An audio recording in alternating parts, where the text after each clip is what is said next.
Hi guys, here we go. So this is going to be the first review video I've done for a children's literature book that I've read. The book that I'm going to focus on today is The Light Jar by Lisa Thompson.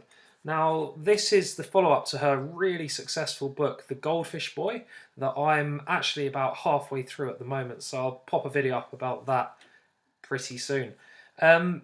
This book was released early this year. I believe it was released in January, and it's a book that I must admit I really enjoyed. I raced through it in about 2 or 3 days, trying to balance that with the teaching job, but I imagine I'd have done it even quicker in the holidays. It is a book that I think has some really important messages alongside a very exciting and page-turning story indeed. It's a story of a young boy who is whisked away in the middle of the night by his mother to somewhere he doesn't really know. Now, it transpires that that place he's going is a cottage that his mother suggests that he's visited before. He's not certain that he has, but as the story progresses, memories begin to come back to him.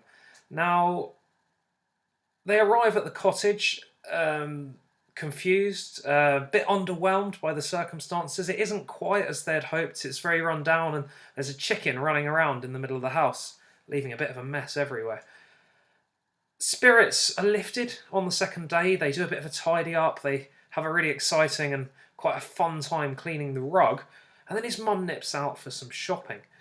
From here things take a little turn. The mum doesn't turn up. She doesn't return for the large part of the story, and the story then focuses on one young boy and his sort of journey.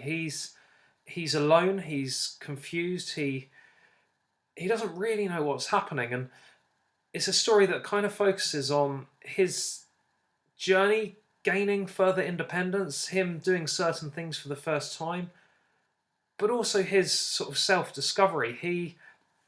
He makes a return, or he sort of reacquaints himself with his childhood imaginary friend, who becomes a very large part of the story indeed.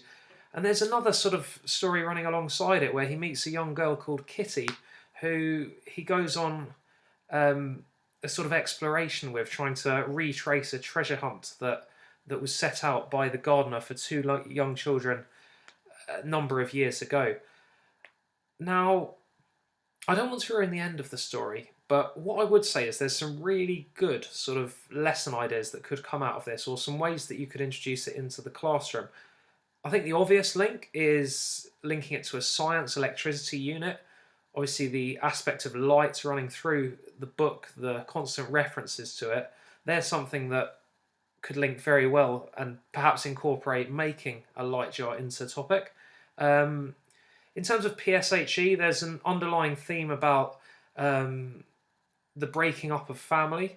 There's the boy's mother and father have split. He's gone to New York, or I believe it's New York. He's gone to America to live with his new wife. So there's the sort of troubles and adjustments that the young lad is having to make with that. There's also the fact that his mother is now in a relationship with a man who is very flippant. He can be lovely, but he can also be very abusive, more verbally than physically. But it is the way that the mother and the son are sort of living in that environment and desperate to escape and find themselves. Those are messages I think could be certainly fed through in terms of PSHE and emotional literacy in school, but also through literacy in terms of sort of exploring emotions, emotive language, feelings, that sort of thing.